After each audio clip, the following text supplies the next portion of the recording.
Bueno, vamos a conversar con don Gonzalo Gañeta, analista de Mercado de Londres. Gonzalo, muy buenas tardes para usted, buenos días para nosotros. Para ustedes. Gonzalo, Glencore ha perdido casi un 75% de su valor bursátil en los últimos 12 meses. Las grandes mineras del mundo, un poco menos que eso, pero están todas muy golpeadas. Y estamos todos acá en Sudamérica, región productora de commodities, muy preocupados por el desarrollo de los hechos, no solamente en términos de la capitalización de estas compañías, sino del desarrollo del tema de precios en los commodities en general. Desde Londres, donde se transan estas grandes empresas, y además un centro muy importante de trading de todo lo que tenga que ver con commodities, nos interesa tu visión. ¿Qué se está sintiendo allá en la City? Bueno, yo creo que con el caso de Glencore no es que se vea afectada, que obviamente sí, por el propio ciclo de las materias primas o por las bajadas que han tenido los metales, porque no hay que olvidar que Glencore tiene la mayor parte de activos colocados en metales más que en hidrocarburos.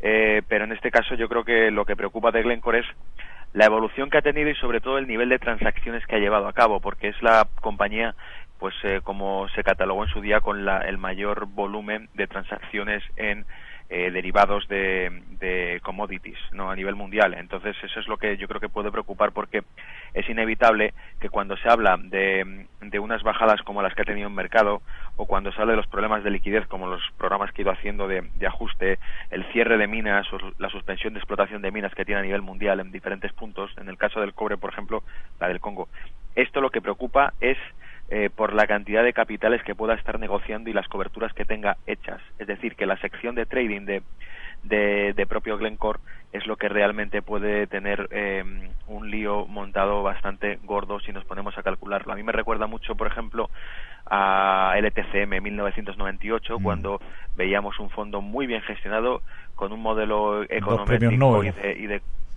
Claro, exactamente, de cointegración, que tenía que ser la joya de la corona y que acabó teniendo pues una liquidez en torno a $400 millones y supuso un rescate de $4 billones en 1998. Eso lo que quiere decir es que nunca sabemos hasta dónde llega la madriguera y nunca sabemos de qué cifras estamos hablando cuando pierden liquidez como lo han perdido. Nunca sabes hasta qué punto pueden estar expuestos al mercado a través de derivados, porque si las cifras en términos reales son preocupantes, las deudas que tienen son en torno al doble de la capitalización bursátil a la que llegan hoy en día, son unos $30 billones con 16 billones aproximadamente de capitalización bursátil. Eso no es preocupante. Lo preocupante es hasta dónde puede llegar la insolvencia que tengan, si es que tienen vencimientos de contratos sobre derivados que pueden alcanzar cifras escandalosas. Ahora, para darle contexto a lo que dice Gonzalo, Glencore no es solo una compañía minera tradicional, sino además una compañía que hace trading de materias primas, por lo tanto tiene muchas contrapartes. Lo que dices tú, Gonzalo, es que en caso que haya un problema de liquidez de Glencore, no solamente es afectada a la compañía, sino también todas las contrapartes a las cuales Glencore no le podría cumplir. Ese es el escenario catastrófico del que estamos hablando, ¿no? Efectivamente, si nos planteamos que ha sido considerada la mayor compañía del mundo en transacción de commodities, ¿cuántas otras subcompañías, es decir, vinculadas con ella y menores, que pues tienen que ser a nivel del mundo, están totalmente extendidas, podrían sufrir default por parte de Glencore en lo que se refiere a esa contrapartida? Es decir, un riesgo de contrapartida claramente que podemos estar hablando de millones y millones, porque no hay que olvidar que esto en definitiva es lo que han hecho que la llamen potencialmente la nueva Lehman Brothers, como también lo podría ser Petrobras, como lo podrían ser muchas otras compañías que se pueden encontrar en la cuerda floja. Lo que alarma y lo que hace que se hable de ella es la caída que ha tenido en mercado hasta ahora y la caída de la liquidez. Por ejemplo, los CDS, que al fin y al cabo es los que miden los ratios de insolvencia que tiene la compañía, los CDS a 5 años de la compañía se dispararon.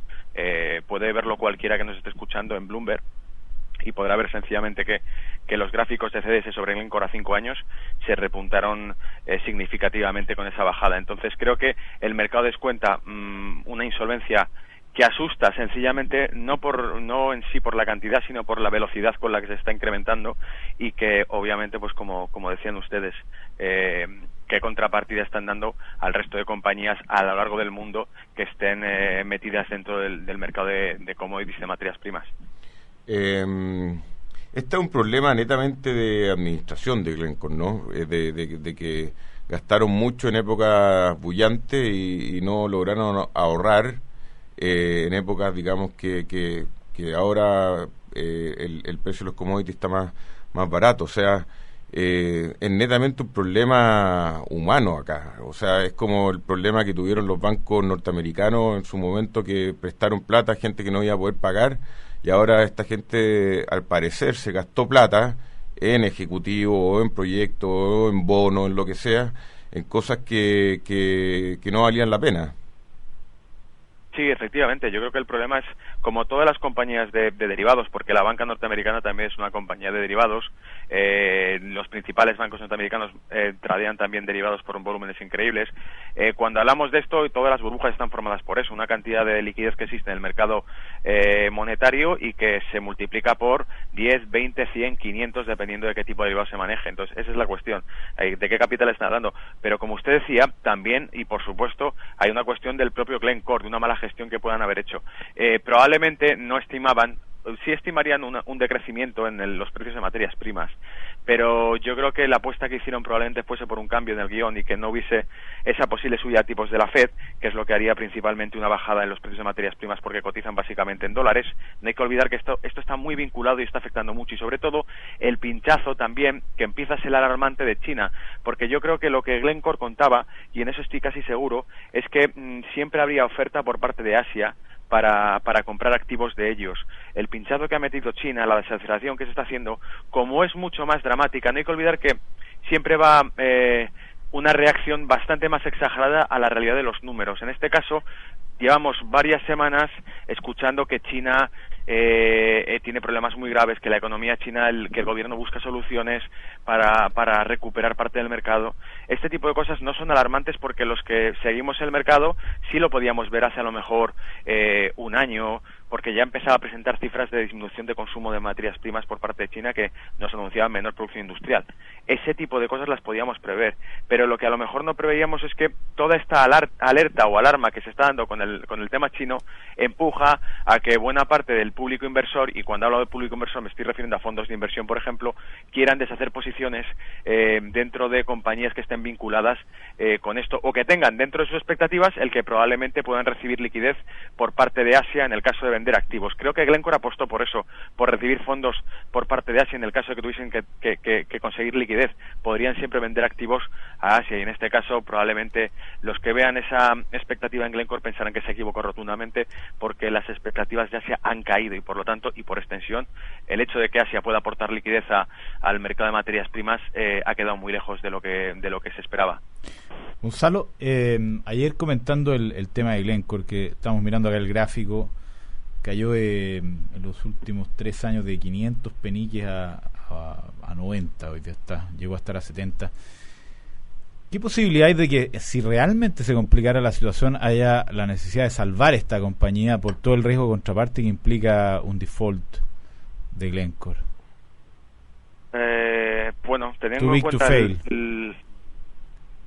sí, yo digo que teniendo en cuenta es algo parecido al sistema bancario, teniendo en cuenta las cifras de negociación que ha transaccionado, lo que habría que hacer probablemente sería algún programa de rescate por parte de autoridades monetarias. Es decir, lo que pasa es que la política en Europa ha sido 100% de rescate cuando se habla de entidades bancarias.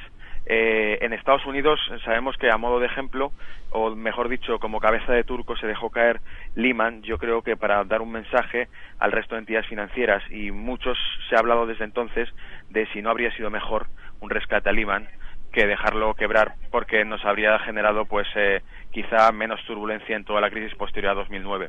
Es decir, que toda la crisis vino de por sí por no hacer un rescate. En el caso de Glencore, el problema cuando tenemos que hablar de las posibilidades de rescate que se puede hacer por parte de autoridades monetarias es que no sabemos hasta dónde pueden llegar esas cifras. Solo Glencore lo puede saber a nivel interno y a nivel directivo cuánto dinero les haría falta, porque es como todo, mientras no digan la cifra que necesitan, pueden captar capitalización. Si no decimos hasta dónde alcanzan nuestra exposición a mercado y qué riesgo de mercado tenemos, nadie sabe hasta qué punto somos insolventes. Por lo tanto, nunca revelas las cartas hasta que no te ves forzado a ello. Y en este caso lo hemos visto en multitud de situaciones con bancos durante los últimos años de crisis. Este caso yo creo que es similar. Nunca revelas la exposición total neta que tienes al mercado hasta que no lo ves inevitable, porque directamente tienes que anunciar una bancarrota a nivel público. Y antes de anunciarla, pues te reúnes con autoridades monetarias para explicarles el problema y la repercusión que va a tener en el mercado. Entonces, top secret.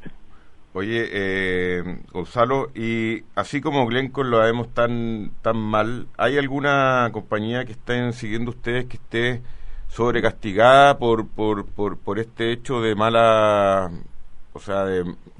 mal momento de los commodities y de las mineras en general?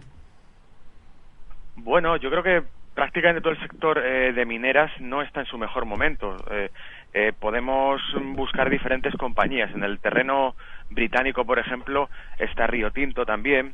Están, siguiendo el índice del London Stock Exchange, Fresnillo, Antofagasta, todas se ven perjudicadas. Es un poco parecido también con el sector energético en Estados Unidos.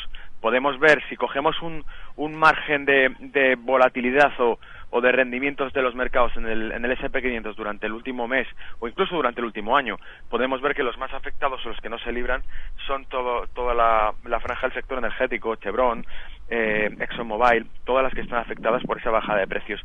Solo que en esos casos no existe problemas de gestión interna. Es decir, yo creo que en esos casos muchas de las compañías metidas en commodity apuestan porque en muy buena parte la situación del dólar es la que va a determinar el futuro que tengan ellas. Y en este caso lo que escuchamos comentar, por ejemplo, ayer a uno de los miembros del comité de la FED, que quizá convendría atrasarlo, y el propio FMI insistió de nuevo en que quizá convendría atrasar la subida de tipos, siempre animan a un dólar más barato, que les daría algo de oxígeno a estas compañías que están tan expuestas a las materias primas y por ende al dólar. Es decir, vuelvo a lo mismo, en este tipo de cosas en las que vemos la repercusión que tiene la política monetaria de la Reserva Federal sobre el resto del mundo. Es una divisa mundial, estamos viendo que está generando muchas interferencias a nivel global en los mercados, porque las está generando, es evidente, y quizá eso nos está señalando un rumbo diferente hacia lo que vamos a ver en un futuro. Porque la sobreexposición que existe en el dólar es lo que está provocando interferencias en mercados que cada vez están más cointegrados, pese a ser de distintas regiones. La globalización ya es un hecho, ya no es algo que comentemos como que está ahí, que es un proyecto, es una realidad, y el dólar, como divisa mundial, empieza a generar esa interferencia. Por lo tanto, no creo que no apunto muy lejos si hablo de que antes o después veremos proyectos nuevos por parte de autoridades monetarias sobre divisas mundiales. Hubo un artículo hace poco del jefe de economistas del Banco Central de Inglaterra titulado ¿Hasta dónde se puede caer?, en el que se hacen guiños considerables a las criptodivisas, a las electronic currency, las divisas electrónicas, porque Bitcoin, creo que lo consideran cosas. Exactamente, porque creo que lo consideran como un sistema en el que ese tipo de divisas estén valoradas por las propias transacciones en las que se hacen y no por políticas monetarias. Por lo tanto, debería autorregularse el mercado con ello, pero cuidado, porque si eso cae de nuevo en manos de los mismos los mismos bancos que han inflado balances o activos, como ocurre, pues es la pescadilla que se muerde la cola, porque en parte este problema viene generado por esa inmensa cantidad de liquidez y sobre esa liquidez esa inmensa emisión de contratos sobre la nada de papel. Una vez, hace ya años, hice un estudio para una universidad en el que en concreto lo que relacionaba era la cantidad de valor en contratos futuros sobre petróleo negociados por JP Morgan comparados con el petróleo real existente en el planeta. Entonces, desde ese punto de vista, cualquiera de estas compañías estaría en quiebra, porque no existe un valor real. Desde el 1914, cuando se crea la Reserva Federal, hasta día de hoy, el valor del dólar ha caído más de un 96% y las deudas globales, es decir, la deuda que tiene el gobierno norteamericano, se ha multiplicado por 5.000. Hay una relación clara, y es que el dinero cada vez vale menos, es papel, y los activos reales han perdido por completo el patrón de valoración con respecto a ese papel. Y sobre todo, la deuda es extendida. Es decir, los rescates que se hacen a base de emitir deuda. Y emitir deuda con un dinero que se va fabricando y que se va imprimiendo constantemente. No existe una solución real, y creo que ese es un patrón, y es en esencia realmente el origen de todos los problemas que han ocurrido desde entonces. Hablábamos del ETCM hace un rato. se ha solucionado exactamente igual con todas las .com, las crisis de las hipotecas subprime, inyectar nueva liquidez al mercado, porque de lo contrario lo que replanteamos es reestructurar el sistema financiero global. Y eso es una misión bastante más delicada y en la que probablemente algunos perderán un papel dominante en los mercados mundiales que no quieren perder. Ok, Gonzalo, muchísimas gracias. Ojalá no sea tan apocalíptica la visión como la que estás planteando tú y la cosa se solucione razonablemente bien. Muchas gracias, Gonzalo Cañete, analista de mercados desde Londres, analizando lo que está ocurriendo con Glencore. Muchas gracias. Sí, le quería añadir que siempre hay oportunidad cuando hay riesgo, o sea que esto sin duda alguna tendrá oportunidades. A ustedes, Cristian y Gonzalo, muchas gracias. Muchas gracias. Gracias.